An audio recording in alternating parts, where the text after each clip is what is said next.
आवाज आ रही है? देख लेना एक बार। आवाज नहीं आ रही? नहीं आ रही? आ रही है।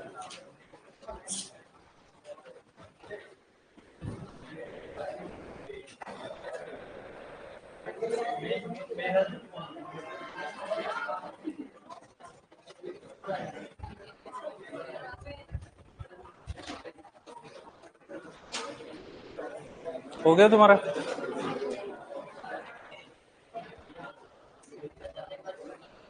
पानी की बोतल लेके जाना। जीतू भैया, ओ जीतू भैया, पानी पिला देना। चलो, गुड मॉर्निंग। बहुत बहुत बधाई आपको। प्रमोशन हुआ आपको, ऊपर से नीचे आ गए। डिमोशन? प्रमोशन तो नहीं, डिमोशन। अच्छा, एक चीज याद रखना, क्लास चेंज होने से नियम नहीं बदलते कभी भी। पता है ना आपको? जगह बदलेगी लेकिन नियम वही के वही रहेंगे। पता है ना? तो क्लास में बैठने के बाद के अंदर आप में से किसी की आवाज बाहर नहीं आनी चाहिए। याद रखोगे कल से इस बात को। समझ गए? न्यूट्रिशन की बात कर रहे थे, क्या कर लिया था ये बताओ।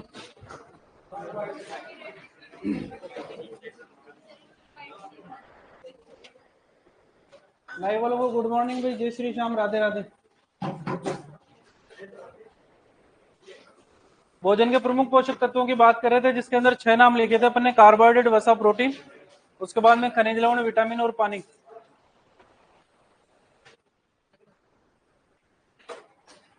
तुम्हारा हो गया तो मैं शुरू करूं? बच रहा है अभी? कर तू कर पहले। 7 तो पेन निकाल रखे हैं। भोजन के प्रमुख पोषक तत्वों की बात कर रहे थे, जिसके अंदर 6 नाम लिखे थे। सबसे पहले लिखा था कार्बोहाइड्रेट, उसके बाद में वसा, फिर प्रोटीन, फिर खनिज लवण, विटामिन और पानी। इन तीन के अंदर से कार्बोहाइड्रेट, वसा और प्रोटीन ऊर्जा उत्पादन का कार्य करते हैं, जबकि खनिज लवण, विटामिन और पानी किसी प्रकार की ऊर्जा का उत्पादन नहीं करते हैं। सबसे पहले हेडिंग डाली थी अपन ने कार्बोहाइड्रेट। हमने कहा था पॉलीहाइड्रोक्सी एल्डिहाइड या कीटोन होते हैं। शरीर को सबसे पहले ऊर्जा प्रदान करने का कार्य कौन करते हैं? कार्बोहाइड्रेट। और कार्बोहाइड्रेट के अंदर कार्बन, हाइड्रोजन और ऑक्सीजन का अनुपात कितना होता है? इसलिए इनको CnH2n और ON इस प्रकार से लिखते हैं अपन। 1 ग्राम कार्बोहाइड्रेट से कितनी ऊर्जा का उत्पादन होता है? 4.1। नहीं लिखा? लिखो। 1 ग्राम कार्बोहाइड्रेट से, लास्ट में लिखो, लास्ट में। सर न्यूट्रिशन का सिलेबस कितने दिन में पूरा हो जाएगा? इससे कोई फर्क नहीं पड़ता। लिखो, 1 ग्राम कार्बोहाइड्रेट से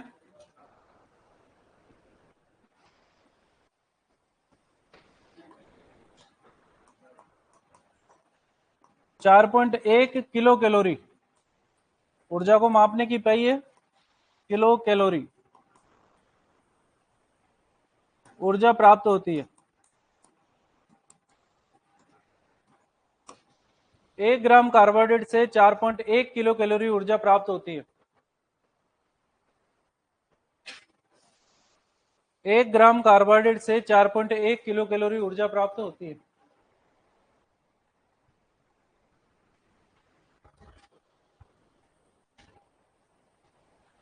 ठीक है। उसके बाद में कार्बोहाइड्रेट की संरचनात्मक और क्रियात्मक इकाई के अंदर सैकेराइड या शर्करा लेगा। सैकेराइड या शर्करा के अणुओं की संख्या के आधार पर कार्बोहाइड्रेट को कितनी श्रेणी में बांटा गया है? सबसे पहले सैकेराइड या शर्करा के कितने अणु? जल अपघटन हो सकता है क्या? नहीं हो सकता। एग्जाम्पल के अंदर फिर अपन ने लिखा ग्लूकोज, फ्रक्टोज, गैलेक्टोज, उसके बाद में राइबोज और डीऑक्सीराइबोज, है ना।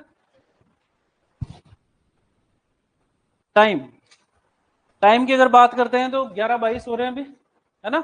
11:10 के बाद में कल से क्लास में कोई नहीं आएगा। 11:10 के बाद में 11 बजे आते हो ना तुम?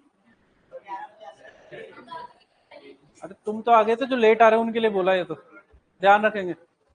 एग्जाम्पल के अंदर मोनोसेकेराइड के अंदर सबसे पहले ग्लूकोज लिखा, उसको ग्रेप शुगर या अंगूर की शर्करा का। उसके बाद में फ्रूट शुगर का, फ्रूट शुगर को कहा फ्रक्टोज। प्राकृतिक रूप के अंदर पाई जाने वाली सबसे मीठी शर्करा कौन सी होती है? और वीर्य या सीमन में सामान्य रूप से कौन सी उपस्थित? गैलेक्टोज के लिए लिखा ब्रेन शुगर कहते हैं, क्योंकि माइलिन शीट के निर्माण में सहायता करती है। उसके बाद में राइबोज और डीऑक्सी राइबोज शर्करा लिखी थी, जो डीएनए और आरएनए के अंदर पाई जाती है। दोनों के अंदर 5 कार्बन होने के कारण इनको पेंटोज कहा जाता है, जबकि ग्लूकोज, फ्रक्टोज और गैलेक्टोज के अंदर 6 कार्बन होने के कारण हेक्सोज। ठीक है। उसके बाद में ओलिगोसैकेराइड लिखा, हमने कहा सैकेराइड या शर्करा के अणुओं की संख्या 2 से लेकर 10 तक होती है। 2 अणुओं की संख्या है तो डाइसैकेराइड, 3 है तो ट्राइसैकेराइड। एग्जाम्पल के अंदर लिखा सुक्रोज, ग्लूकोज प्लस फ्रक्टोज को मिलाकर क्या बोलते हैं? सुक्रोज। क्योंकि ये गन्ने से और चुकंदर से प्राप्त होती है इसलिए इसको कैन शुगर या बीट शुगर भी कहते हैं। रसोई में जो चीनी काम में लेते हैं टेबल के ऊपर, इसलिए इसको टेबल शुगर भी कहते हैं। उसके बाद में maltose, glucose plus glucose malt sugar भी कहते हैं। उसके बाद में lactose, glucose plus galactose milk sugar भी कहते हैं, क्योंकि दूध में सामान्य रूप से कौन सी शर्करा पाई जाती है? लैक्टोज। कौन सी? लैक्टोज। उसके बाद में ट्रिलोज और रेफिनोज नाम लिखे थे। ट्रिलोज इंसेक्ट्स के अंदर पाई जाने वाली मुख्य शर्करा होती है और रेफिनोज के अंदर ग्लूकोज, फ्रक्टोज और गैलेक्टोज तीनों शर्कराओं से मिलकर बनती है, इसलिए इसको ट्राइसैकेराइड भी कहते हैं। उसके बाद में पॉलीसैकेराइड लिखा। पॉलीसैकेराइड में पहला एग्जांपल लिखा है स्टार्च। पेड़ पौधों में ऊर्जा का भंडारण किस रूप में होता है? और जंतुओं के अंदर ग्लाइकोजन के रूप में, इसीलिए ग्लाइकोजन को एनिमल स्टार्च भी कहते हैं। उसके बाद में लिखा प्रकृति में सबसे ज्यादा पाई जाने वाला कार्बोहाइड्रेट कहां पर पाया जाता है? पादप कोशिका की कोशिका भित्ति के अंदर। उसके बाद में लिखा अपन ने हेमिसेलुलोज, लिग्निन, फिर पैक्टिन, काइटिन, ये सारे के सारे लिख लिए थे। ठीक है। बात कर रहे थे पॉलीसैकेराइड की। पॉलीसैकेराइड शर्करा के अणुओं की संख्या कितनी हो सकती है? 10 से अधिक। कंडीशन ये हो सकती है कि सारे के सारे शर्करा के अणु एक ही प्रकार के हों। 20 अणु हो गए शर्करा के लेकिन ग्लूकोज ग्लूकोज के ही हैं। या ये कंडीशन भी हो सकती है कि 2 या 2 से अधिक प्रकार के शर्करा के अणु भी हो सकते हैं। 5 ग्लूकोज के हो गए, 5 फ्रक्टोज के हो गए, 5 गैलेक्टोज के हो गए, हो सकता है। ठीक है। पॉलीसैकेराइड को शर्करा के अणुओं के प्रकार के आधार पर 2 भागों में डिवाइड किया जाता है। एक होते हैं होमोपॉलीसैकेराइड, क्या होते हैं? और एक होते हैं हेटेरोपॉलीसैकेराइड।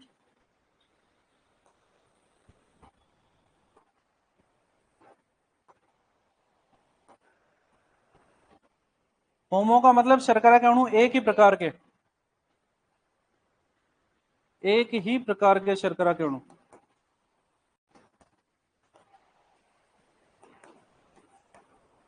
तो इसे क्या बोलेंगे? होमोपॉलीसैकेराइड। पॉलीसैकेराइड बोला यानी कि 10 से ज्यादा अणु होंगे इसके अंदर, लेकिन शर्करा के अणु कितने प्रकार के होंगे? एक प्रकार के। तो इसे क्या बोलेंगे? होमोपॉलीसैकेराइड। अगर एक से अधिक प्रकार के होंगे तो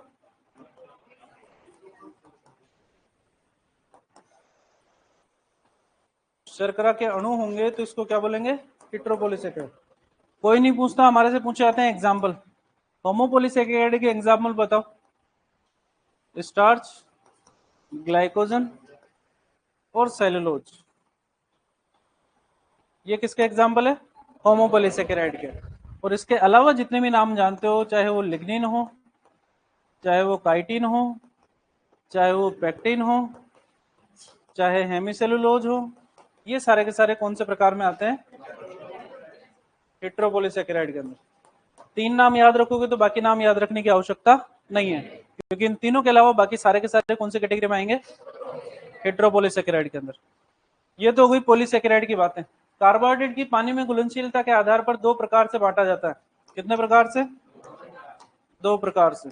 यहाँ पर होमो हेटेरोपॉलीसैकेराइड नहीं कहा हमने, हमने डायरेक्ट कार्बोहाइड्रेट कहा है, जिसके अंदर मोनोसैकेराइड भी आते हैं, डाइसैकेराइड भी आते हैं और ओलिगोसैकेराइड के अलावा पॉलीसैकेराइड भी आते हैं।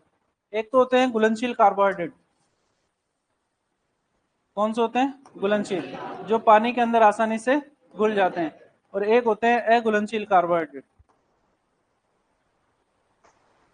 जो पानी के अंदर आसानी से नहीं घुलते हैं। याद करो क्रूड फाइबर, थोड़ा थोड़ा याद आ रहा है?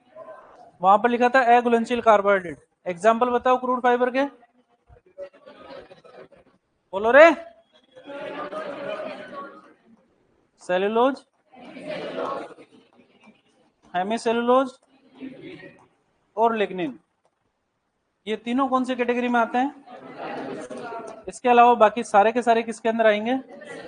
सभी प्रकार की शर्कराएं, शुगर्स, चाहे वो फ्रूट शुगर हो, चाहे माल्ट शुगर हो, चाहे कैन शुगर, बीट शुगर, कोई सी भी शुगर हो, ये सारी की सारी कौन से के अंदर आएगी? घुलनशील के अंदर। इसके अलावा स्टार्च, ग्लाइकोजन,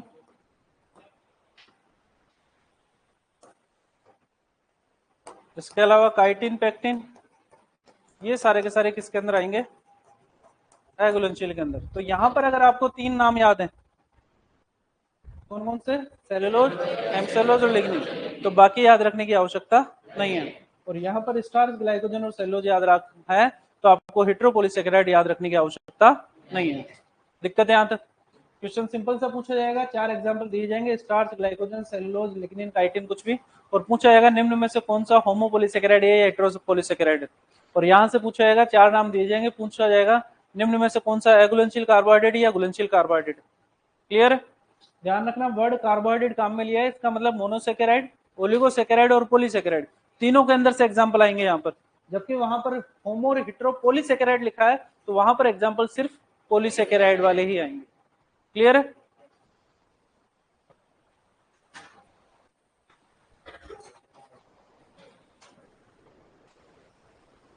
बोलने के लिए नहीं कहा है?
लिख लिया सबने?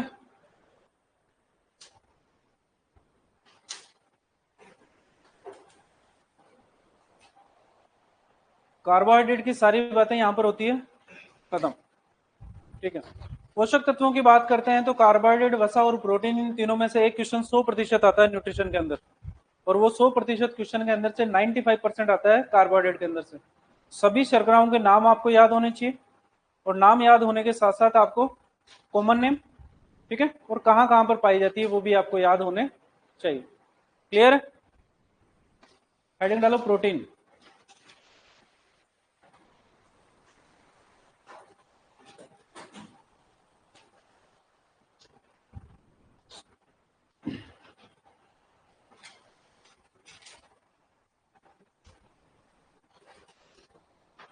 पोषक तत्वों के अंदर पहले नंबर पे लिखा था कार्बोहाइड्रेट और दूसरे नंबर पे लिखेंगे प्रोटीन।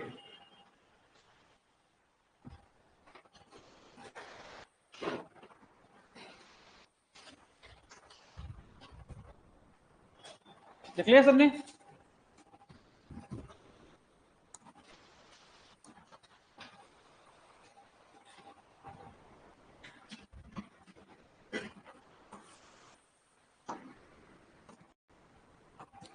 प्रोटीन बचपन से पढ़ते हुए आ रहे हो। प्रोटीन की संरचनात्मक और क्रियात्मक इकाई क्या होती है? Amino acids. पढ़ा है? प्रोटीन की संरचनात्मक व क्रियात्मक इकाई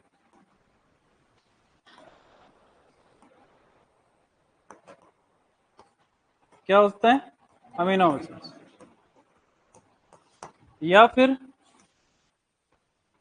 अमीनो अम्लों के बहुलक, पॉलीमर, प्रोटीन कहलाते हैं। बहुलक का मतलब बहुत सारे अमीनो एसिड्स मिलकर ही क्या बनाएंगे? पहले बात करते हैं अमीनो एसिड्स की। अमीनो एसिड की संरचना की अगर बात करते हैं हम, ए का मतलब अमीनो एसिड्स है,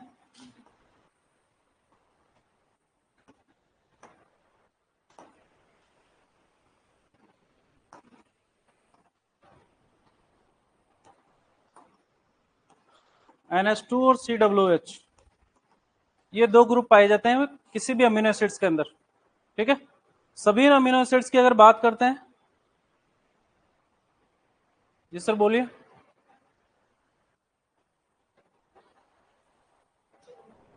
क्या क्या बच्चा घूम गया?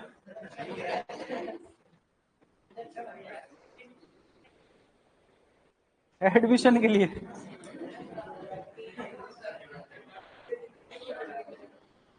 किसी भी अमीनो एसिड्स की अगर बात करते हैं तो अमीनो एसिड के अंदर दो प्रकार के ग्रुप पाए जाते हैं। NH2 को बोलते हैं अमीनो समूह, और COOH को बोलते हैं कार्बोक्सिल समूह।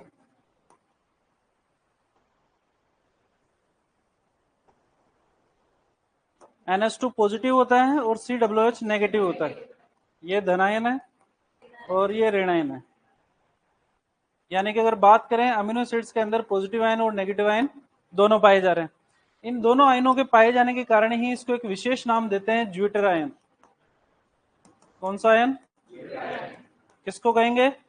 अमीनो एसिड्स को। क्यों कहेंगे? क्योंकि पॉजिटिव आयन और नेगेटिव आयन दोनों पाए जा रहे हैं। मेन जो डिफरेंस आता है वो इस समूह के अंदर आता है जिसको हम बोलते हैं एल्किल समूह। क्या बोलते हैं? ये एल्किल समूह अलग अलग होगा अलग अलग अमीनो एसिड्स के अंदर, ठीक है। दो अमीनो एसिड्स के बीच में अगर बात करते हैं, मान लो एक अमीनो एसिड तो ये है और दूसरा अमीनो एसिड ये वाला है, तो इन दोनों के बीच के अंदर जो बॉन्ड पाया जाएगा उसको बोलेंगे पेप्टाइड बॉन्ड। कौन सा बॉन्ड? पेप्टाइड बंध। क्या बोलेंगे? पेप्टाइड बंध। तो अमीनो एसिड की संरचना की अगर बात करते हैं तो दो प्रकार के समूह मिलेंगे इसके अंदर, अमीनो समूह और कार्बोक्सिल समूह। अमीनो समूह धनायन होगा और कार्बोक्सिल समूह ऋणायन होगा। धनायन और ऋणायन दोनों समूह पाए जाने के कारण इसको विशेष नाम देंगे जिसको क्या बोलेंगे? ठीक है। मेन फर्क किस समूह में आएगा? एल्किल समूह के अंदर। एल्किल समूह के साथ में दूसरा अमीनो एसिड जुड़ेगा तो दो अमीनो एसिड्स के बीच में कौन सा बंध पाया जाएगा? इंपॉर्टेंट है, याद रखोगे पेप्टाइड बॉन्ड कि दो अमीनो अम्लों के बीच में कौन सा बंध पाया जाता है? पेप्टाइड बंध। आवश्यकता के आधार पर अमीनो एसिड दो प्रकार के होते हैं। कितने प्रकार के? दो प्रकार के। एक तो होते हैं आवश्यक अमीनो अम्ल,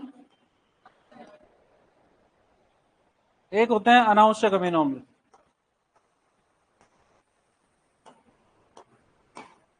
इसको बोलते हैं असेंशियल अमीनो एसिड और इसको बोलते हैं नॉन असेंशियल।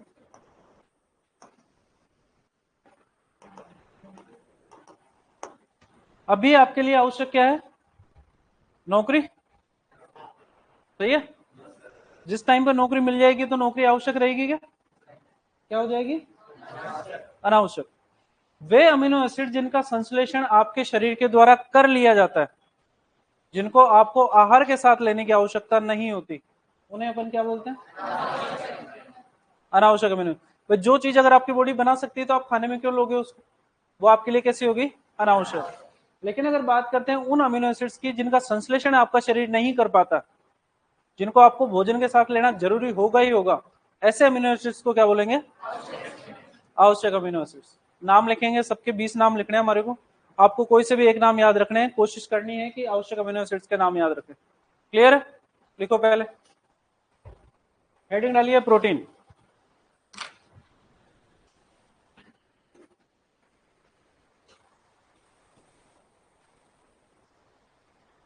लिखो प्रोटीन की संरचनात्मक तथा क्रियात्मक इकाई। प्रोटीन की संरचनात्मक तथा क्रियात्मक इकाई।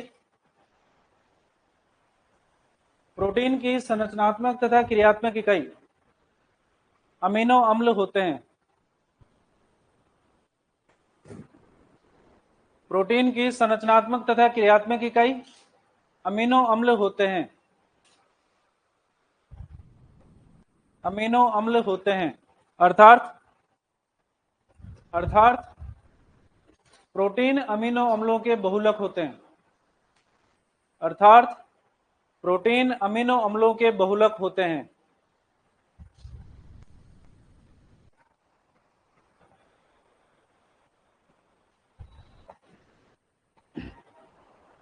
अर्थात प्रोटीन अमीनो अम्लों के बहुलक होते हैं।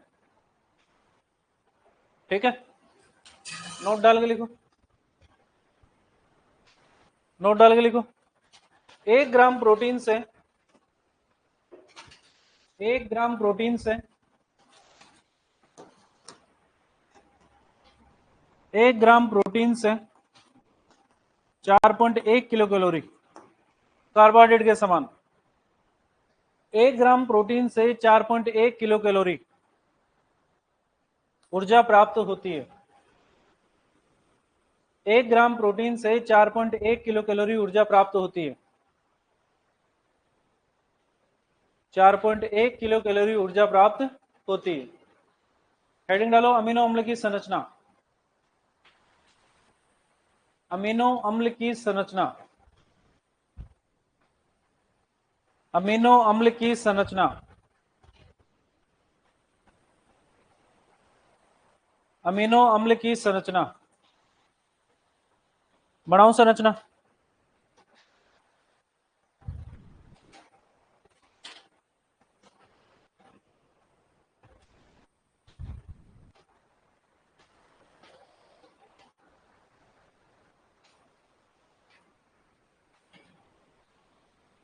COOH को कार्बोक्सिल समूह लिखोगे, NH2 को अमीनो समूह, NH2 को धनायन, कार्बोक्सिल समूह को ऋणायन, R4 एल्किल समूह है, और 2 अमीनो अम्लों के बीच में बॉन्ड कौन सा रहेगा? Peptide bond.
क्या लिख रहे हो सर?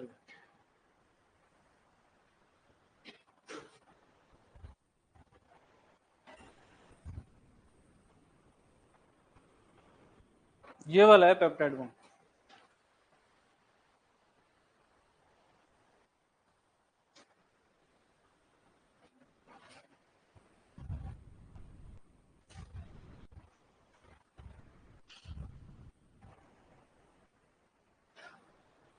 बना लिया सबने?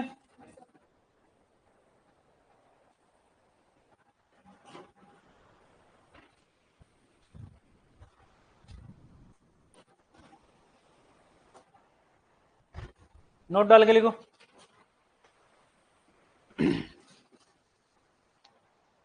नोट डाल के लिखो। अमीनो अम्ल में धनायन तथा ऋणायन दोनों पाए जाते हैं। अमीनो अम्ल में धनायन तथा ऋणायन दोनों पाए जाते हैं। अमीनो अम्ल में धनायन तथा ऋणायन दोनों पाए जाते हैं। अमीनो अम्ल में धनायन तथा ऋणायन दोनों पाए जाते हैं। दोनों पाए जाते हैं, इसलिए इसे अमीनो अम्ल में धनायन तथा ऋणायन दोनों पाए जाते हैं, इसलिए इसे धनायन तथा ऋणायन दोनों पाए जाते हैं, इसलिए इसे ज्विटर आयन भी कहते हैं। इसलिए इसे ज्विटर आयन भी कहते हैं। अमीनो अम्ल में धनायन तथा ऋणायन दोनों पाए जाते हैं, इसलिए इसे ज्विटर आयन भी कहते हैं। क्या कहते हैं? Zwitter ion.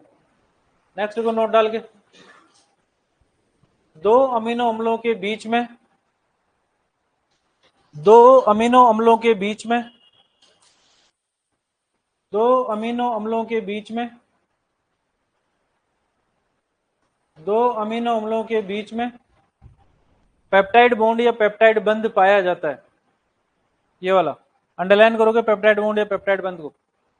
दो अमीनो अम्लों के बीच में पेप्टाइड बॉन्ड या पेप्टाइड बंध पाया जाता है। दो अमीनो अम्लों के बीच में पेप्टाइड बॉन्ड पाया जाता है। ठीक है, चलें आगे। हेडिंग डालो, अमीनो अम्लों के प्रकार।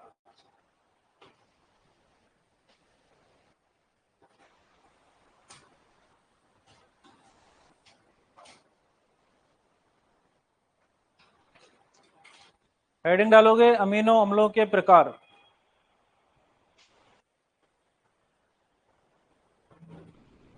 अमीनो अम्लों के प्रकार कितने प्रकार? लिखो, दो प्रकार।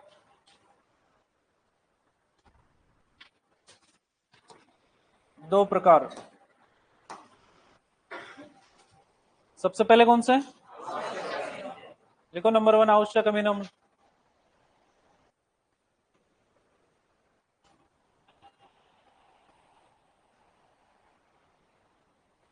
आवश्यक अमीनो अम्ल, एसेंशियल अमीनो एसिड्स।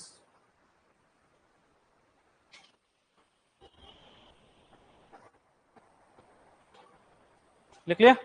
लिखो इसके अंदर, वे अमीनो अम्ल वे अमीनो अम्ल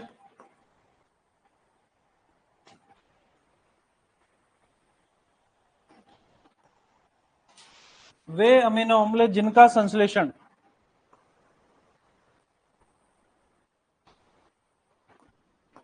वे अमीनो अम्ल जिसका संश्लेषण शरीर के द्वारा नहीं किया जा सकता। वे अमीनो अम्ल जिनका संश्लेषण शरीर के द्वारा नहीं किया जा सकता।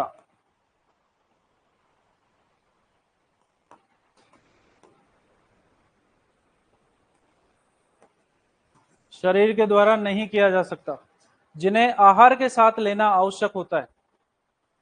जिन्हें आहार के साथ लेना आवश्यक होता है।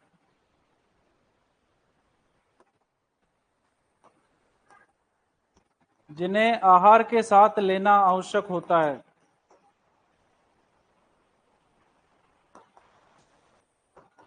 जिन्हें आहार के साथ लेना आवश्यक होता है, आवश्यक अमीनो अम्ल कहलाते हैं। वे अमीनो अम्ल जिनका संश्लेषण शरीर के द्वारा नहीं किया जा सकता, जिन्हें आहार के साथ लेना आवश्यक होता है, आवश्यक अमीनो अम्ल कहलाते हैं। आवश्यक अमीनो अम्ल कहलाते हैं। ठीक है। आवश्यक अमीनो अम्लों की संख्या की अगर बात करते हैं हमारे अंदर, तो हमारे अंदर 10 आवश्यक अमीनो अम्ल है। यहां पर बात हमारी हो रही है इसकी, मानव। हमारे लिए 10 अमीनो एसिड्स आवश्यक होते हैं, arginine, histidine, valine, leucine, isoleucine. इसके अलावा मेथियोनिन, फिनाइलएलानिन, थ्रियोनिन, ट्रिप्टोफैन और लाइसिन। ये 10 हमारे लिए आवश्यक अमीनो। नाम लिखो 10।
ये सारे के सारे अमीनो एसिड्स कौन से हैं? आवश्यक अमीनो एसिड्स। और आवश्यक अमीनो एसिड इनको इसलिए कहा है क्योंकि शरीर इनका निर्माण नहीं कर सकता। आपको भोजन के साथ में लेना ही लेना पड़ेगा। अगर नहीं लोगे तो आपके अंदर कोई ना कोई डेफिशिएंसी हो जाएगी, बीमारी हो जाएगी।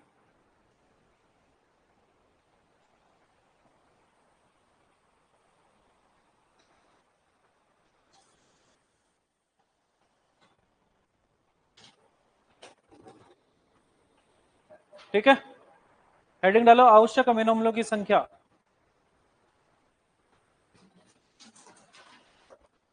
आवश्यक अमीनो अम्लों की संख्या। आवश्यक अमीनो अम्लों की संख्या।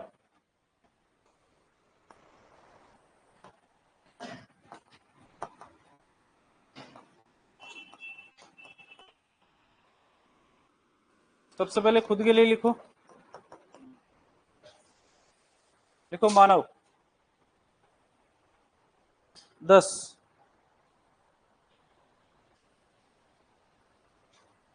आपके अंदर 10 है तो किसमें भी 10 होंगे?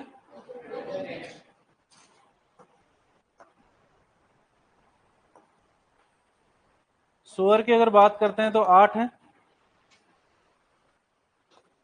मुर्गी की बात करते हैं तो 11 है, 10 प्लस ग्लाइसिन।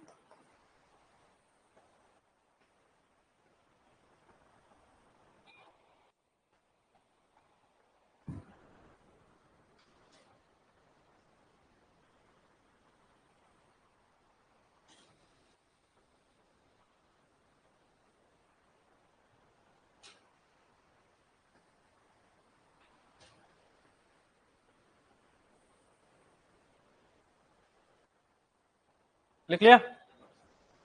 कोई नहीं पूछता है हमारे से, जो पूछा जाता है वो सुनो। रूमिनेंट्स आवश्यक अमीनो अम्लों की संख्या कितनी होती है? 0। सुनो, रूमिनेंट्स के अंदर रूमन पाई जाती है। रूमन में पाए जाते हैं बैक्टीरिया। बैक्टीरिया करते हैं फर्मेंटेशन या किण्वन।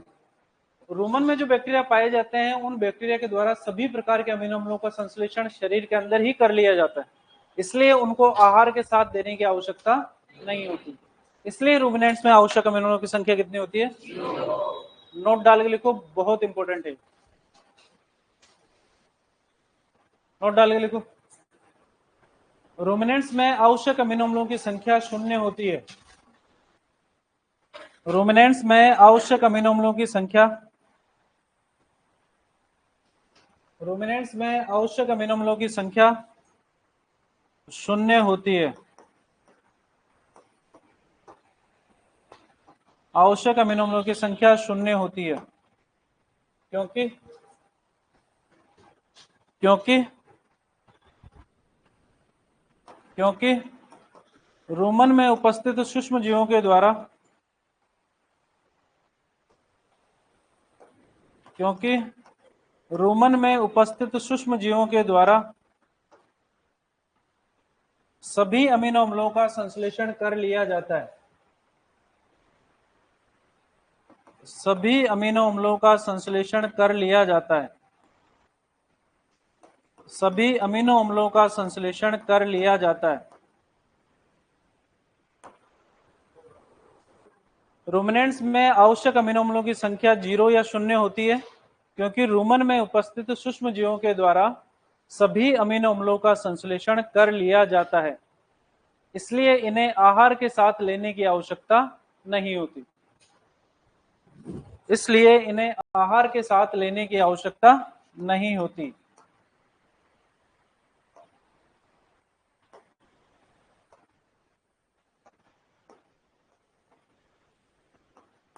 इसलिए इन्हें आहार के साथ लेने की आवश्यकता नहीं होती।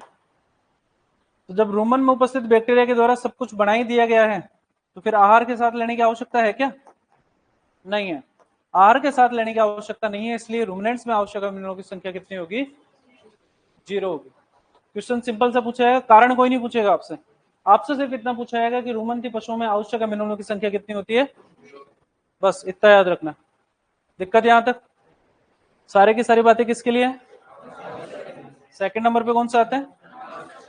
देखो सेकंड नंबर पे अनावश्यक अमीनो अम्ल।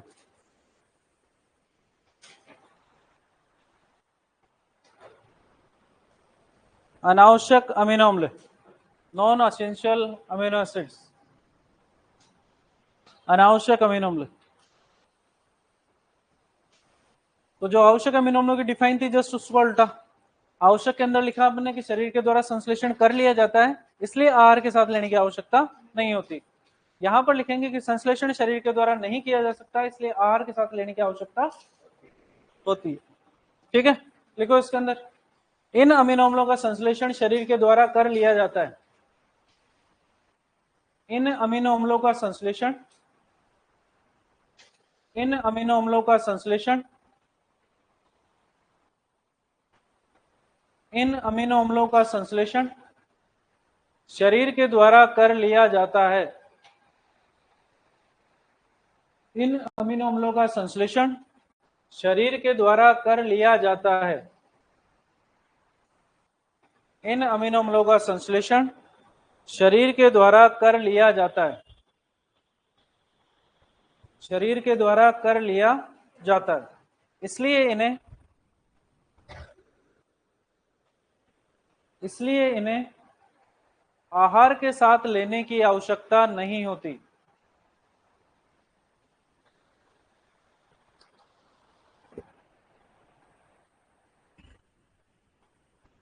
इसलिए इन्हें आहार के साथ लेने की आवश्यकता नहीं होती।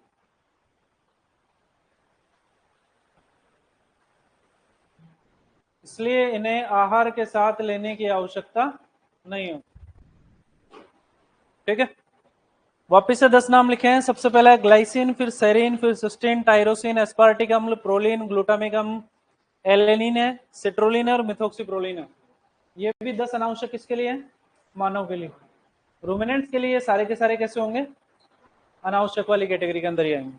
नाम लिखो 10। सबसे पहले ग्लाइसिन है, उसके बाद में सेरीन है, उसके बाद में सिस्टीन, टायरोसिन, एस्पार्टिक अम्ल, प्रोलीन, ग्लूटामिक अम्ल, एलेनिन, सिट्रोलिन, मिथोक्सीप्रोलिन। नाम देख के ज्यादा टेंशन में आने की जरूरत नहीं है, आवश्यक वाले 10 याद कर लेना, बाकी सारे के सारे कैसे बन जाएंगे? अनावश्यक।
Glycine, serine, cysteine, tyrosine, aspartic अम्ल, प्रोलीन, ग्लूटामिक अम्ल, एलेनिन, सिट्रोलिन और मेथॉक्सीप्रोलिन।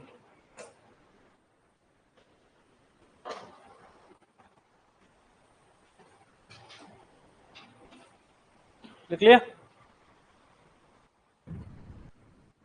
बुक्स में क्वेश्चन दे रखा है, इनके अंदर से 4 ऑप्शन दे रखे हैं, दे रखा है इसके अंदर अर्ध आवश्यक अमीनो अम्ल कौन से होते हैं, सेमी एसेंशियल।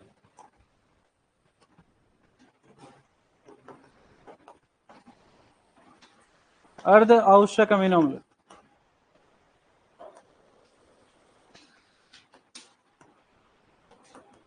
आर्जिनिन व एस्टिडीन। कोई नहीं पूछेगा, जो पूछेगा वो सुनो। एस का मतलब क्या होता है?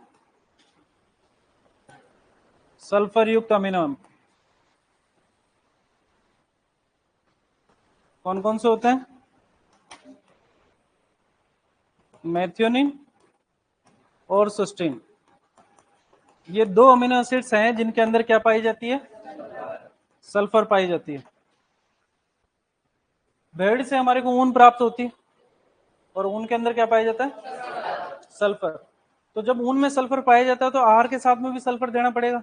आहार के साथ में सल्फर दोगे तो सल्फर होता है टॉक्सिक, विषाक्त। आपने सल्फर दिया, बढ़ानी ऊन थी, भेड़ से लट गई आपकी। उस केस के अंदर हम उसको सल्फर के रूप में क्या देंगे? सल्फर युक्त अमीनो एसिड, जिससे उसके सल्फर की आवश्यकताओं की पूर्ति हो और ऊन भी अच्छी क्वालिटी की प्राप्त हो। सिंपल सा क्वेश्चन। सल्फर युक्त अमीनो एसिड कौन से होते हैं? बहुत ज्यादा इंपॉर्टेंट है, याद रखोगे। दोनों नोट डाल के लिखो।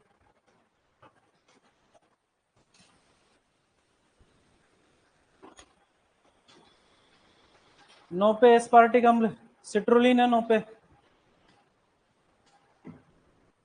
सेट्रोलिन।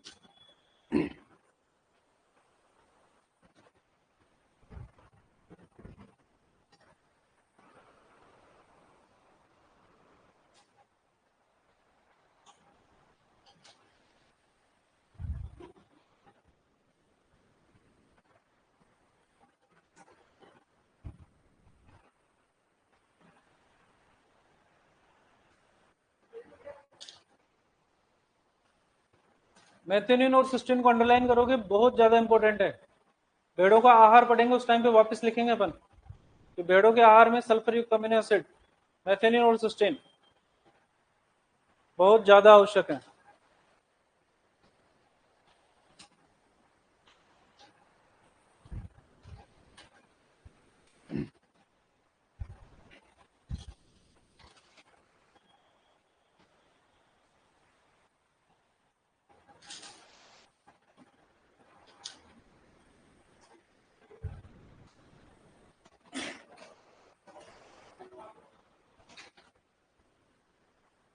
दिक्कत यहां था किसी को? याद करो, क्रूड प्रोटीन लिखा था अपन ने, क्या लिखा था? किसी भी खाद्य पदार्थ में उपस्थित कुल प्रोटीन क्या कहलाता है? Crude protein. एस्टिमेशन किससे करते हैं? जेल्डाल फ्लास्क से। अच्छा, जेल्डाल फ्लास्क से क्रूड प्रोटीन का एस्टिमेशन करते हैं क्या? किसका करते हैं? नाइट्रोजन का। और वो नाइट्रोजन कहां से आती है?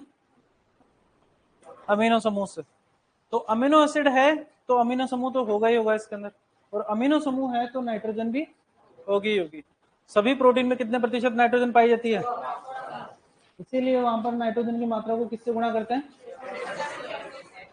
ठीक है। हेडिंग डालो, प्रोटीन के प्रकार।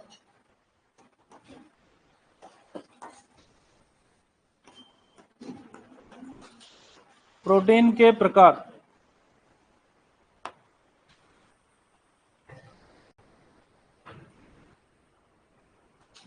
प्रोटीन के प्रकार। प्रोटीन के प्रकार।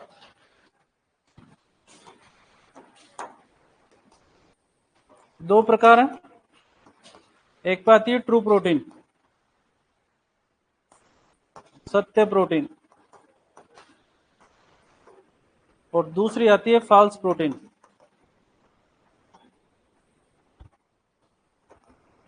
असत्य प्रोटीन। इस असत्य प्रोटीन को ही विशेष नाम देते हैं एनपीएन पदार्थ, क्या नाम देते हैं? एनपीएन का पूरा नाम क्या है? नॉन प्रोटीन नाइट्रोजिनस पदार्थ।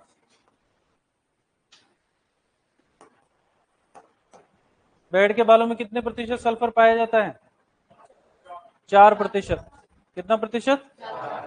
आगे बेड का आर पढ़ेंगे उस टाइम पे बता देंगे तुम्हारे को, ऐसे टेंशन मत लो तुम, ठीक है। ट्रू प्रोटीन की अगर बात करते हैं तो ये किससे बने होंगे? अमीनो एसिड से बनते हैं। फॉल्स प्रोटीन की बात करते हैं तो इनके अंदर नाइट्रोजन मुख्य रूप से पाई जाती है, लेकिन ये क्या नहीं होते? प्रोटीन नहीं होते, इसीलिए इनको विशेष नाम दिया गया है नॉन प्रोटीन नाइट्रोजनस पदार्थ, यानी कि वे पदार्थ जिनके अंदर नाइट्रोजन मुख्य रूप से पाई जाती है लेकिन प्रोटीन नहीं होते। मेन फोकस रखना है इसी के ऊपर, हमारे यही काम आएगा।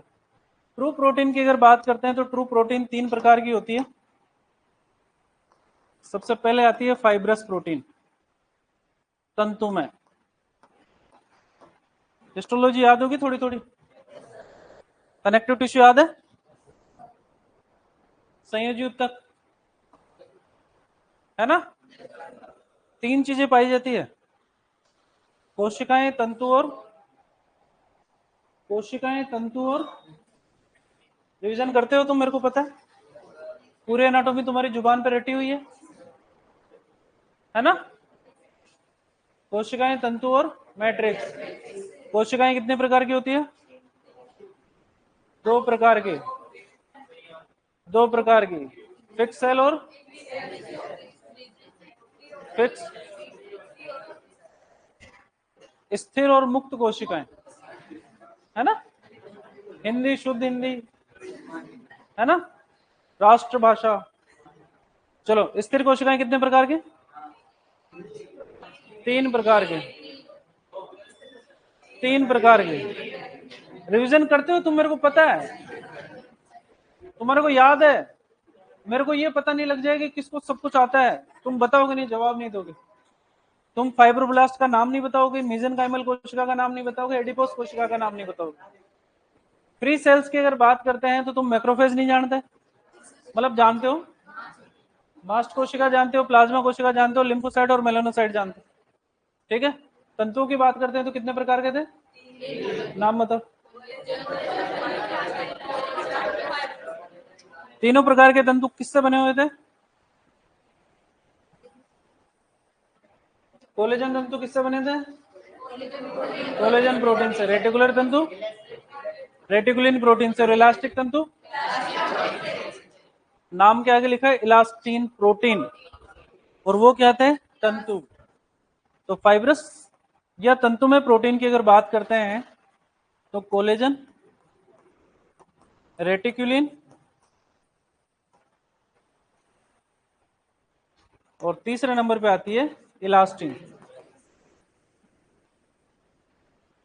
तीनों आ गए। इसके बाद में सेकंड नंबर पे आते हैं कंजुगेटेड। इसके अंदर एग्जांपल के अंदर glycoprotein, glycogen plus protein, lipoprotein, lipid plus protein, ऐसे एग्जांपल जिसमें प्रोटीन किसी न किसी के साथ में जुड़ा रहेगा। ग्लाइकोप्रोटीन के अंदर glycogen plus protein, glycogen carbohydrate है और प्रोटीन अलग है, दोनों जुड़ गए, इसीलिए नाम क्या दे दिया? कंजुगेटेड। ठीक है, लिखो पहले इसके अंदर हेडिंग डालिए अपन ने, प्रोटीन के प्रकार लिखो, 2 प्रकार। सबसे पहले लिखोगे ट्रू प्रोटीन, सत्य प्रोटीन।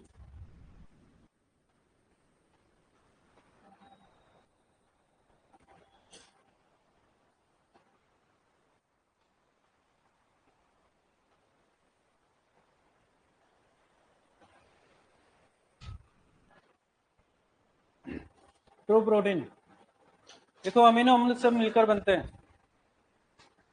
अमीनो अम्ल से मिलकर बनते हैं।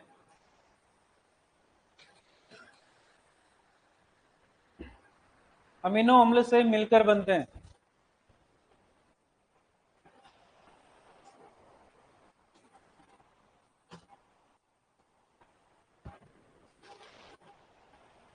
लिखो इनके भी 3 प्रकार।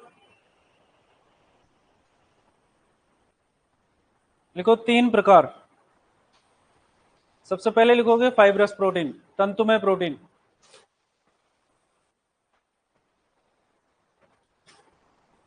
सबसे पहले फाइब्रस प्रोटीन, तंतुमय प्रोटीन। एग्जाम्पल लिखोगे डायरेक्ट, कोलेजन, रेटिकुलिन और इलास्टिन। कोलेजन, रेटिकुलिन और इलास्टिन।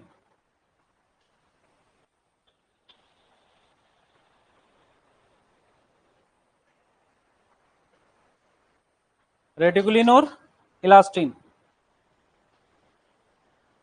अब ये तो आपके बाएं हाथ का खेल है कि कहां कहां पे पाए जाते हैं, जानते हो तुम। कोलेजन तंतु कहां पर पाए जाते हैं? बोन और टेंडन के अंदर। रेटिकुलर तंतु स्प्लेन और लिम्फ नोड के अंदर, और इलास्टिन तंतु लिगामेंट के अंदर। सेकंड नंबर लिखो कंजुगेटेड। Conjugated,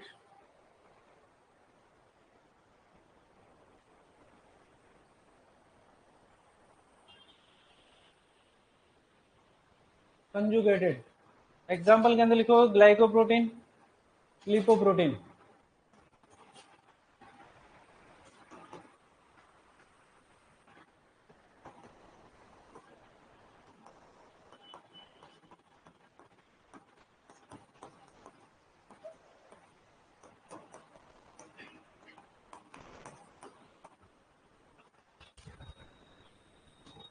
glycoprotein, lipoprotein. और तीसरे नंबर पे लिखोगे ग्लोबुलर। एग्जाम्पल के अंदर लिखोगे एल्ब्यूमिन, ग्लोबुलिन और हिस्टोन प्रोटीन।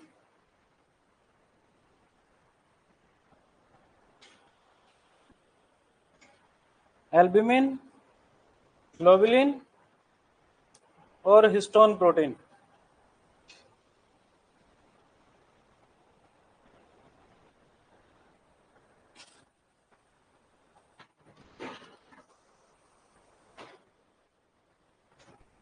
ये कौन से प्रकार के होंगे? Globular protein.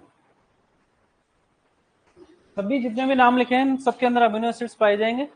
संख्या ऊपर नीचे हो सकती है, विन्यास ऊपर नीचे हो सकता है, लेकिन सबके बीच में बॉन्ड कौन सा पाया जाएगा? पेप्टाइड बॉन्ड मिलेगा।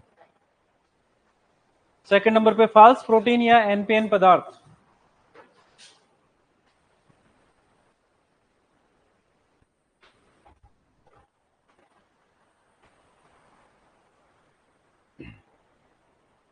फाल्स प्रोटीन या एनपीएन पदार्थ।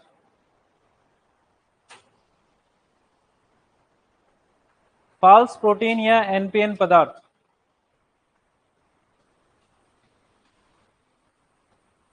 फाल्स प्रोटीन या एनपीएन पदार्थ। पूरा नाम लिखो एनपीएन पदार्थों का।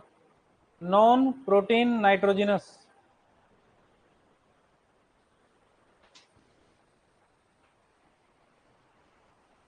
नॉन प्रोटीन नाइट्रोजिनस पदार्थ।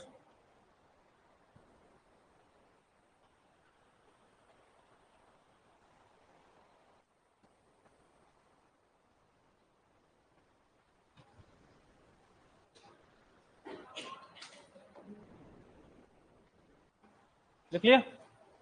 ये कोई नहीं पूछेगा आपसे, शिवालय वाले पेपर के अंदर आते हैं इसलिए लिखवा दिया, बाकी मेरा मन तो था नहीं। जो पूछा जाएगा वो ये वाला है, एनपीएन पदार्थ। देखते जाओ इधर की तरफ। एनपीएन पदार्थ, नॉन प्रोटीन नाइट्रोजिनस सब्सटेंस।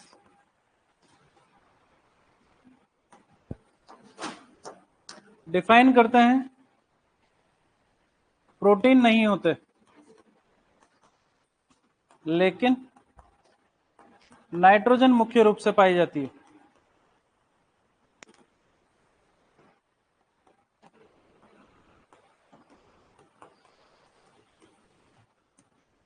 ये तो हो गई डिफाइन।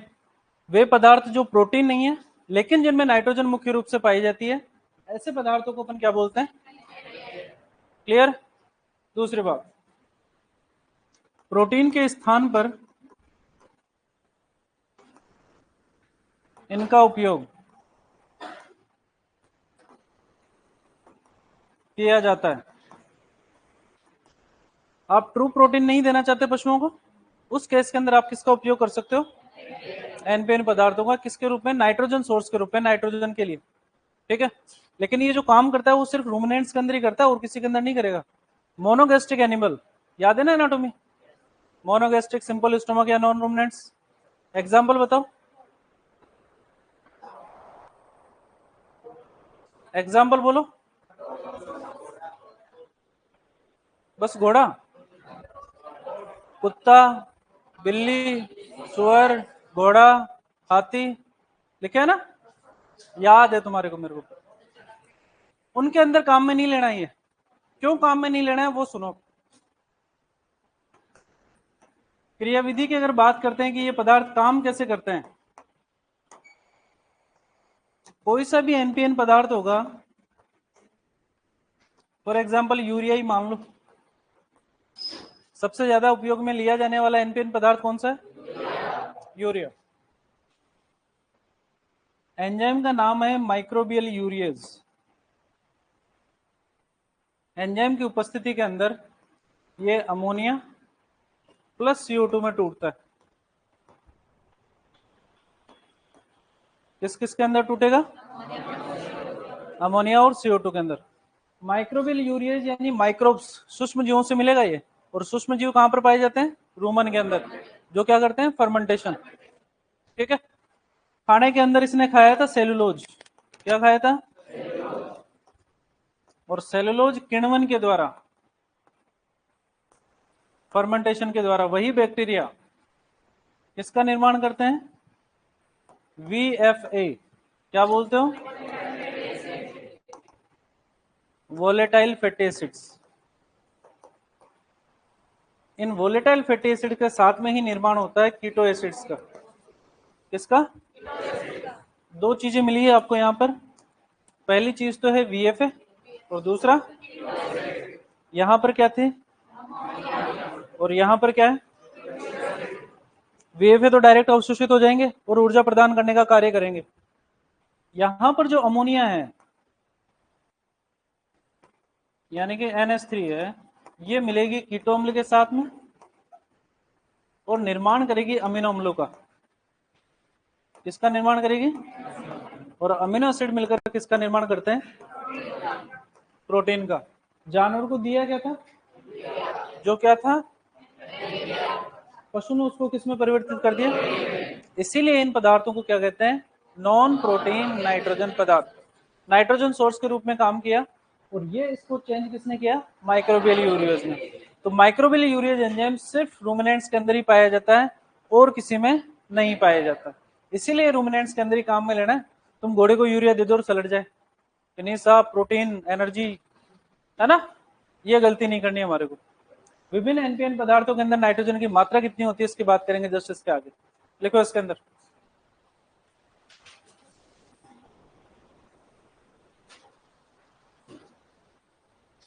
हेडिंग डालिए एनपीएन पदार्थ। लिखो वे पदार्थ जिनमें नाइट्रोजन मुख्य रूप से पाई जाती है।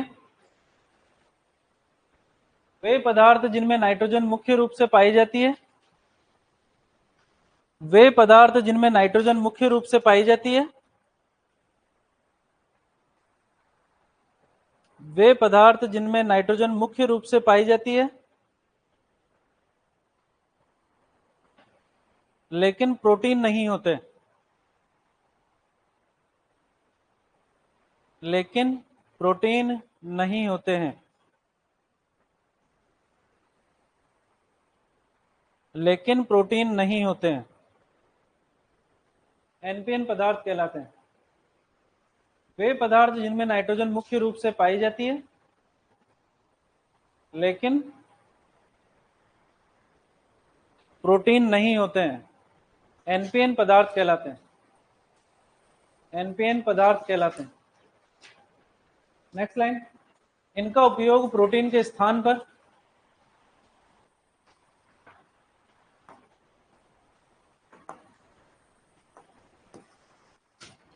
इनका उपयोग प्रोटीन के स्थान पर, इनका उपयोग प्रोटीन के स्थान पर रूमिनेंट्स में किया जा सकता है।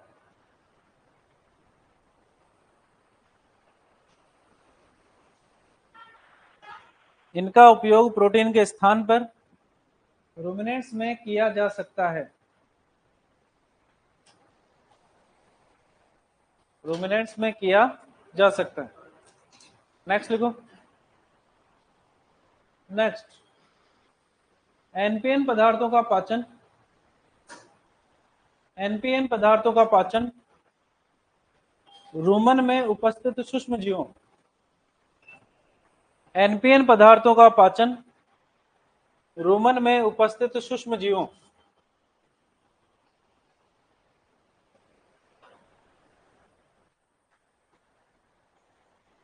रूमन में उपस्थित सूक्ष्म जीवों के द्वारा किया जाता है। रूमन में उपस्थित सूक्ष्म जीवों के द्वारा किया जाता है। एनपीएन पदार्थों का पाचन रूमन में उपस्थित सूक्ष्म जीवों के द्वारा किया जाता है। क्रियाविधि। क्रियाविधि।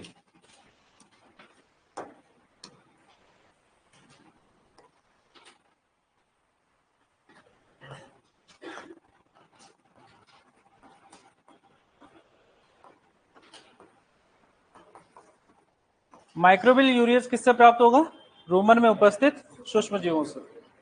लिखो ऐसे कैसे।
अगर माइक्रोबियल यूरियस एंजाइम नहीं होगा तो यूरिया अमोनिया के अंदर नहीं टूटेगी, और यूरिया अमोनिया में नहीं टूटेगी तो यूरिया की विषाक्तता हो जाएगी, टॉक्सिसिटी हो जाएगी, जिसके कारण पशु की मृत्यु भी हो सकती है।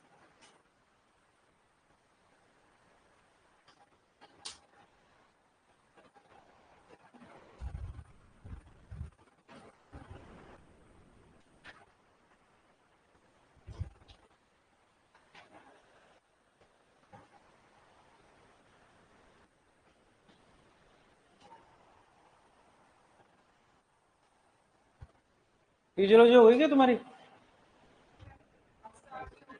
है? स्टार्ट करिए। वीएफए कितने होते हैं? वीएफए वोलेटाइल फैटी एसिड कितने होते हैं? नहीं करवाए। 3 होते हैं VFA volatile fatty acid, acetoacetic acid, butyric acid और प्रोपियोनिक एसिड। पढ़ोगे फिजियोलॉजी के अंदर। देख लिया? हेडिंग डालो, विभिन्न एनपीएन पदार्थों में नाइट्रोजन की मात्रा।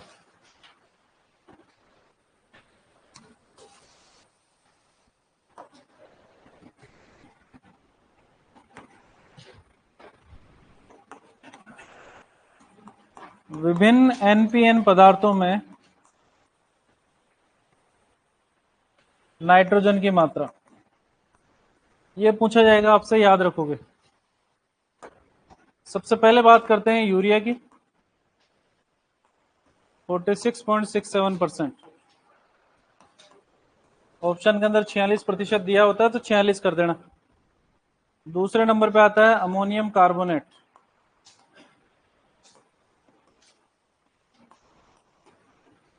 जिसके अंदर 36%।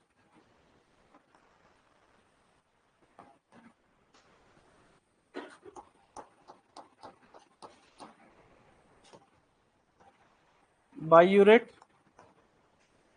35%।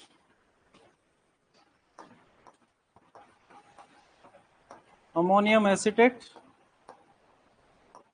व बाइकार्बोनेट 18%। ऑयल सीड मील 5.8 से 8%। रेंज लिखी है यहां पर। और मुर्गी की बीट, पोल्ट्री लीटर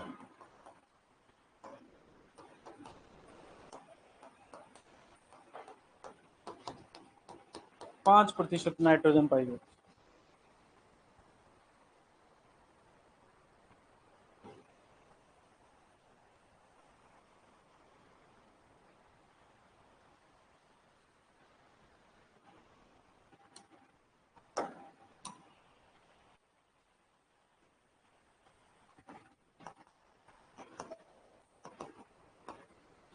भारत में सर्वाधिक उपयोगी एनपीएन पदार्थ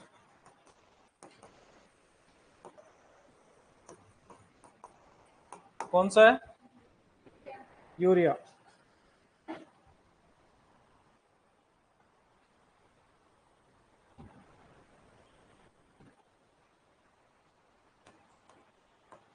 प्राइमरी एनपीएन पदार्थ भी कहते हैं।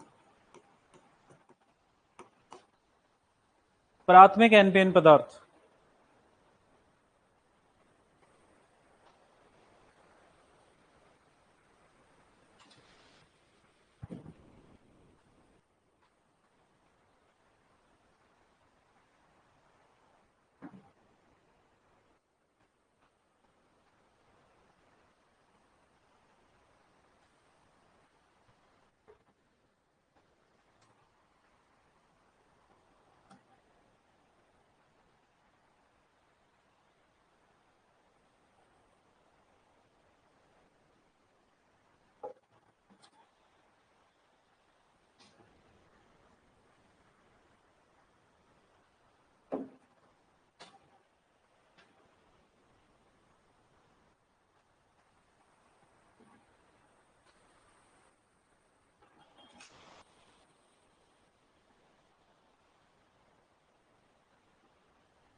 मुर्गी की बीट के अंदर 5% नाइट्रोजन होती है। बायोगैस बनाने के दौरान जो स्लरी होती है उसके अंदर 1 से 1.5% नाइट्रोजन होती है। गोबर खाद जो काम में लेते हैं उसके अंदर 0.5% नाइट्रोजन होती है ना। केंचुआ खाद के अंदर 1 से 1.5% नाइट्रोजन। तो नाइट्रोजन की सर्वाधिक मात्रा की अगर बात करते हैं तो वो किसमें है? पोल्ट्री लीटर के अंदर। इसीलिए पोल्ट्री लीटर का उपयोग खाद के रूप में किया जाता है, एज ए नाइट्रोजन सोर्स। दिक्कत यहां तक? यूरिया ज्यादा खिला दोगे तो क्या हो जाएगी? विषाक्तता, टॉक्सिसिटी। आगे बात करेंगे, अभी एनपीएन पदार्थों की बात करेंगे। दिक्कत यहां तक किसी को है क्या? प्रोटीन हमारा यहां पर होता है, हेडिंग डालो वसा।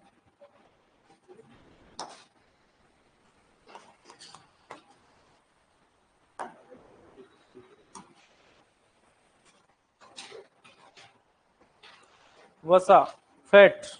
पहले कार्बोहाइड्रेट के बारे में पढ़ा, फिर प्रोटीन के बारे में, फिर वसा।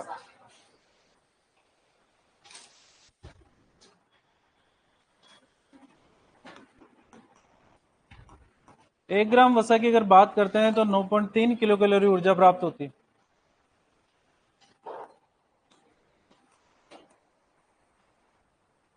जो कार्बोहाइड्रेट, प्रोटीन और वसा के अंदर सर्वाधिक है। ठीक है। वसा की अगर बात करते हैं तो 3 प्रकार की होती है। सबसे पहले नंबर पे आती है साधारण वसा,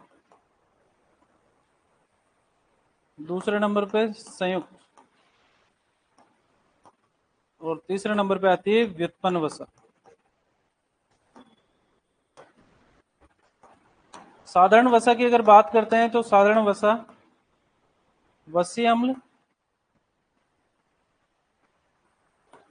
प्लस अल्कोहल से मिलकर बनती है। एग्जाम्पल की अगर बात करें, जो घी आप खाते हो और मोमबत्ती के अंदर जो मोम आता है, वो कौन सी प्रकार की वसा के एग्जाम्पल है? साधारण वसा। संयुक्त वसा की अगर बात करते हैं तो संयुक्त वसा साधारण वसा के साथ में अगर आपने नाइट्रोजन जोड़ दी, अगर आपने कार्बोहाइड्रेट जोड़ दिया, अगर आपने फास्फोरस जोड़ दिया,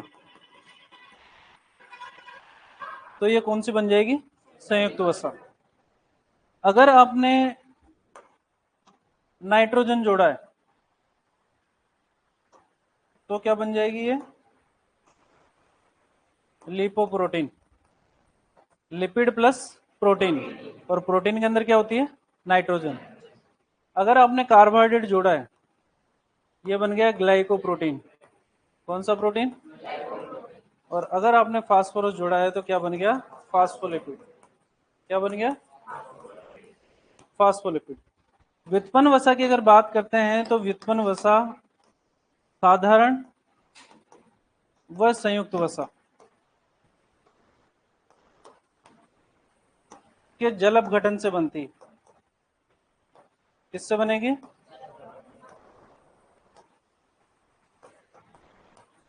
एग्जाम्पल की अगर बात करते हैं, कोलेस्ट्रॉल व स्टेरॉइड। कोलेस्ट्रॉल और पूछ ले तो बता देना।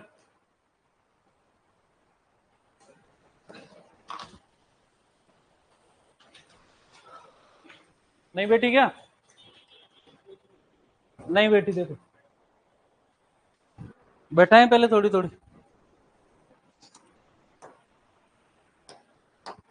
9.3 किलो कैलोरी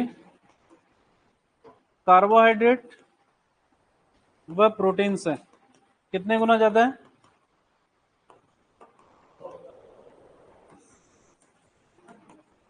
अधिक ऊर्जा। वसा की अगर बात करते हैं, 3 प्रकार की होती है साधारण वसा। सिर्फ फैटी एसिड में रहेंगे और अल्कोहल रहेगा और कुछ भी नहीं रहेगा इसके अंदर, प्योर फॉर्म के अंदर रहेगी। एग्जाम्पल की अगर बात करते हैं तो घी और मोम। ठीक है। अगर बात करते हैं संयुक्त वसा, संयुक्त वसा यानी कि साधारण वसा के साथ में अगर कुछ जुड़ गया तो वो कौन से प्रकार की वसा बन जाएगी? एग्जाम्पल के अंदर अब कुछ भी जुड़ने के अंदर नाइट्रोजन है जो प्रोटीन के अंदर पाई जाती है, इसलिए दे दिया लिपोप्रोटीन। अगर कार्बोहाइड्रेट जुड़ गया तो ग्लाइकोजन अपने आप में कार्बोहाइड्रेट है, और अगर फास्फोरस जुड़ गया तो फास्फोलिपिड। फास्फोलिपिड किसमें पाए जाता है? कोशिका झिल्ली के अंदर। कोशिका झिल्ली के अंदर फास्फोलिपिड, फास्फोरस पाया जाता है, और फास्फोरस की कमी से कौन सा रोग होता है? और पाइका से आगे पीपीएच। व्युत्पन्न वसा की अगर बात करते हैं तो साधारण और संयुक्त वसा का जल अपघटन अगर हाइड्रोलाइसिस कर दोगे तो आपको कौन सी वसा प्राप्त हो जाएगी? कोलेस्ट्रॉल और, जिनसे आप हार्मोन वगैरह ये बना सकते हो। ठीक है।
9.3 किलो कैलोरी याद रखोगे, 2.25 गुना याद रखोगे। बहुत इंपॉर्टेंट है दोनों। वसा क्या काम आती है?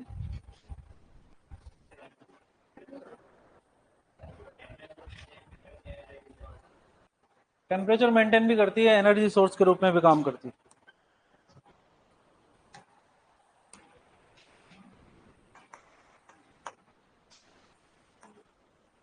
तापमान नियमन,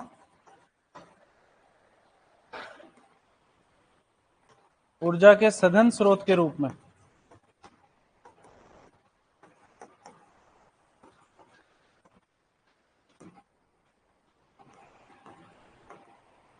वाटर प्रूफिंग, पानी को अंदर जाने से भी कौन रोकता है? वसा।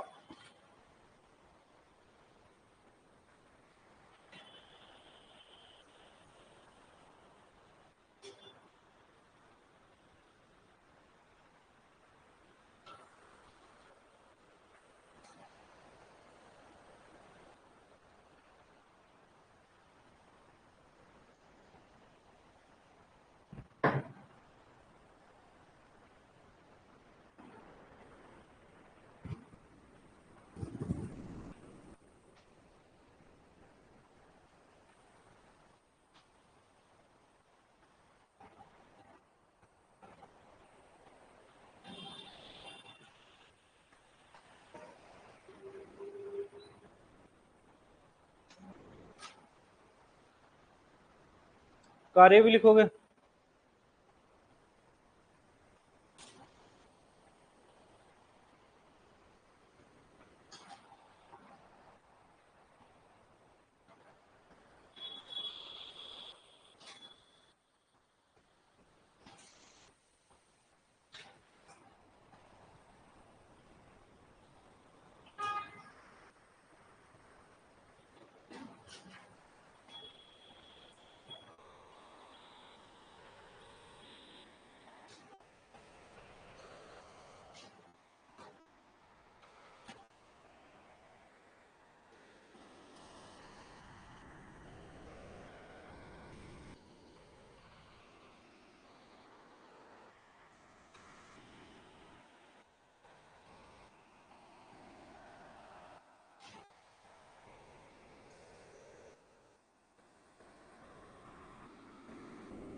ग्लाइकोलिपिड,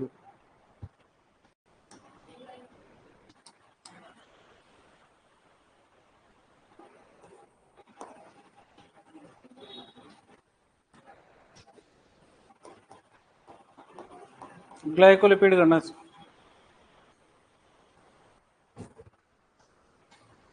है ना। शक्ल मत बनाओ ऐसी, काट के लिख लो।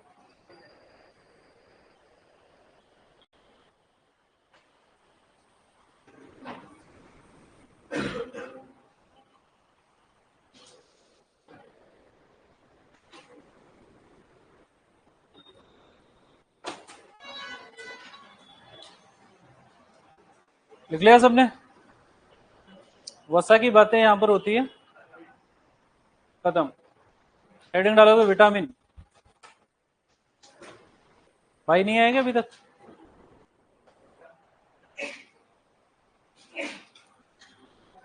क्यों? तबीयत खराब है?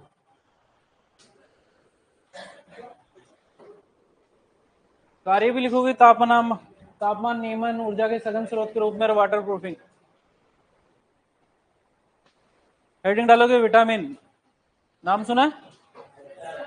कितने प्रकार के होते हैं? 2 प्रकार के, वसा में घुलनशील और जल या पानी में घुलनशील। पढ़ा है बचपन में? पानी में घुलनशील कौन से होते हैं और वसा में घुलनशील? बस इतना याद रखना पड़ेगा। लिखो विटामिन।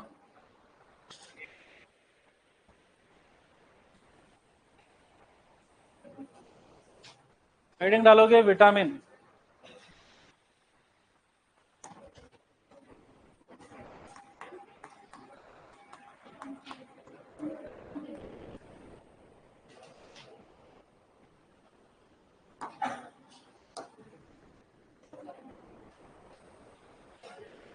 बातें नहीं रे, किसने खोज करी थी?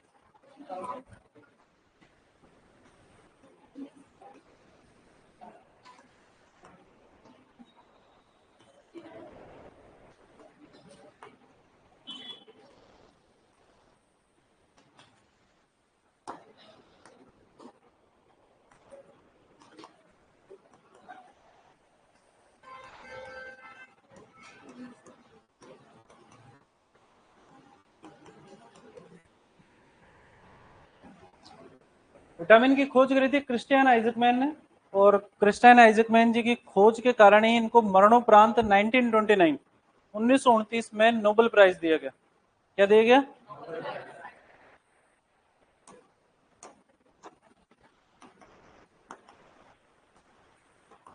विटामिन नाम दिया।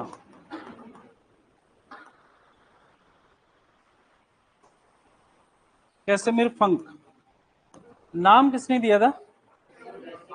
तो जो आप फंक बोलते हो ना, ये वाला, इसने खोज नहीं करी थी, इसने क्या नाम दिया था? तो विटामिन नाम भी नहीं दिया था इसने। फंक साहब ने नाम दिया था वाइटामिन्स। क्या नाम दिया था? और इसका मतलब होता है उपापचय में विशेष स्थान रखने वाले।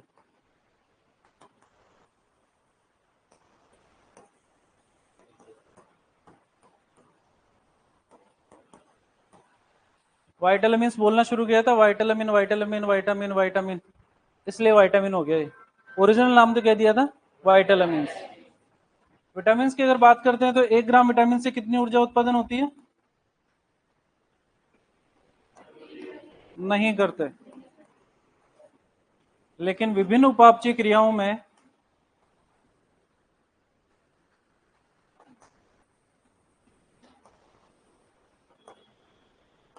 कैटलिस्ट, क्या बोलते हैं शुद्ध हिंदी के अंदर, उत्प्रेरक के रूप में कार्य करता है।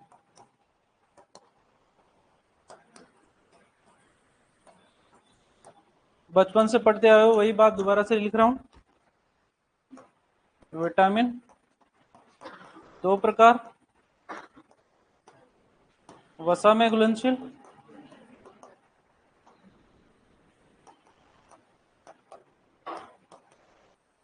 विटामिन ए, डी, इनको बोलते हैं फैट सोल्यूबल, और फिर आते हैं पानी में घुलनशील।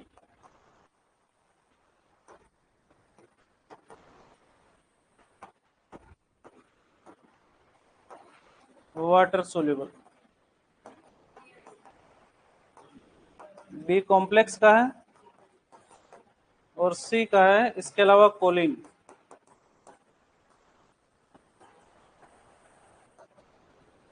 याद रख लेना वैसे, ठीक है।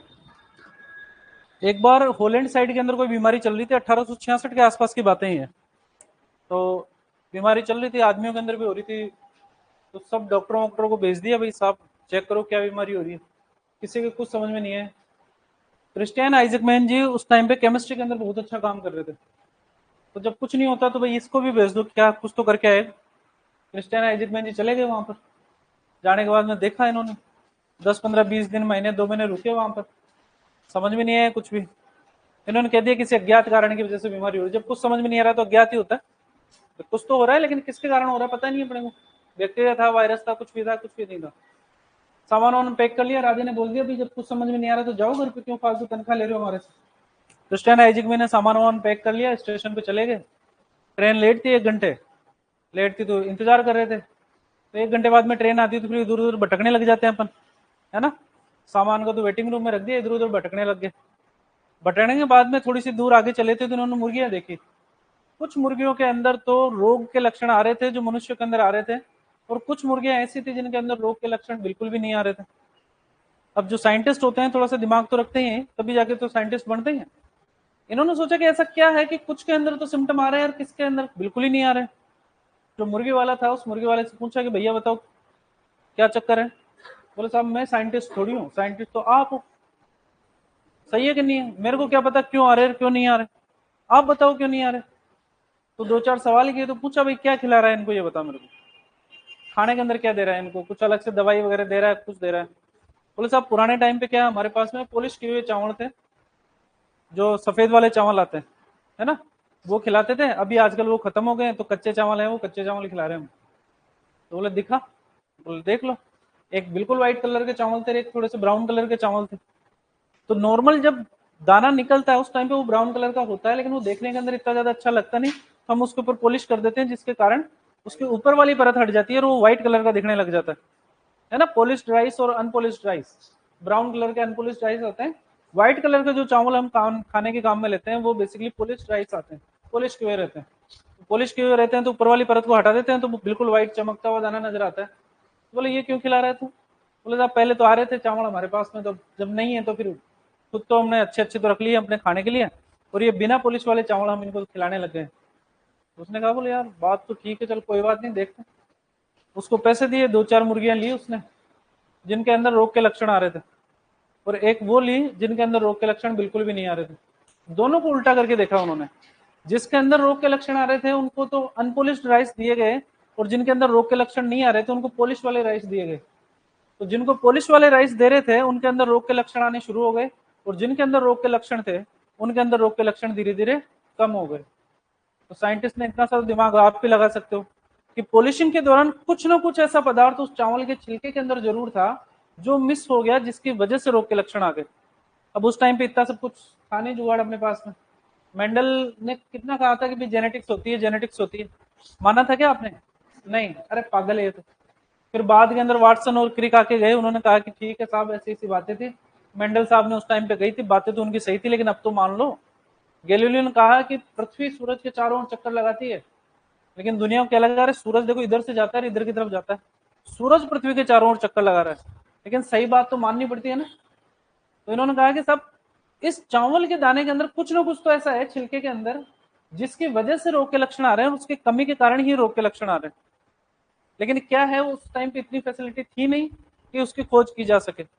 फिर बाद के अंदर क्रिश्चियन आइजैक न्यूटन जी के शिष्य ये फंक जी थे, 1944 1912 1912-14 के आसपास। फिर उन्होंने सारा सब कुछ केमिस्ट्री वेमिस्ट्री सीख साकर, फिर टेक्निक्स काफी ज्यादा आ गई। फिर उन्होंने बताया कि उस टाइम पर जो क्रिश्चियन आइजैक न्यूटन ने बताया था वो बेसिकली विटामिन था जिसकी वजह से रोग के लक्षण आ रहे थे, और वो विटामिन था विटामिन B1। कौन सा था? B1। B1 विटामिन को क्या बोलते हैं? आप थायमिन बोलते हो, होता थियामिन है वो, है ना। उसकी वजह से कौन सा रोग होता है कमी से? Beriberi. तो वो जो रोग चल रहा था उस टाइम पे वो रोग था बेरी बेरी, और जो चावल के छिलके के अंदर जो कमी आ रही थी वो विटामिन था B1। तो चूंकि बी विटामिन की खोज पहले हो चुकी थी, नंबरिंग चल रही थी, तो क्रिश्चियन आइजैक न्यूटन जी को सम्मान देने के लिए उन्होंने विटामिन का नाम ही B1 कर दिया, श्रेणी अलग शुरू कर दी उन्होंने। ए विटामिन की खोज इसने फंक ने कर, मैकलम और डेविस उस टाइम पे कर चुके थे, बाद की बातें थी। तो ए हो चुका था, बी हो चुका था, तो फिर नंबरिंग तो देनी थी, B1 नाम दे दिया गया। 1929 के अंदर क्रिश्चियन आइजैक न्यूटन जी को उस टाइम पर B1 थियामिन की खोज के कारण नोबेल प्राइज दिया गया। विटामिन नाम किसने दिया था? कैसिमिर फंक ने। और वो नाम क्या था? White Alan. कैसी लगी कहानी? तो कहानी कोई नहीं पूछेगा, क्वेश्चन यहां से पूछे जाएंगे। लिखना शुरू करो।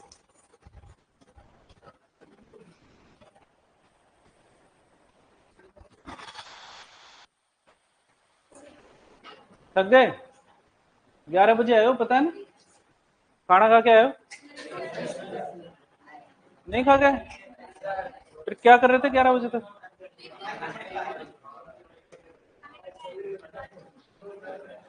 मैं इस वाले से बात करो भाई, पीजी वालों नहीं देते क्या? छोड़ दो पीजी, दूसरा ले लो उसमें क्या।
न्यूट्रिशन के अंदर एक क्वेश्चन 100% आएगा, विटामिन के अंदर से 100 का मतलब 100।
दिक्कत यहाँ था किसी को?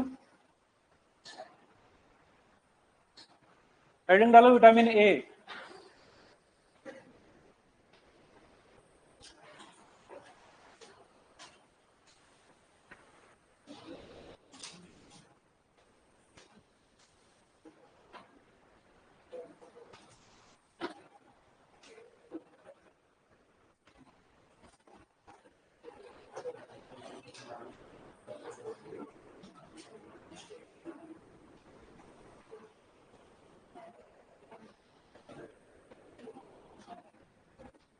लिख लिया तुमने?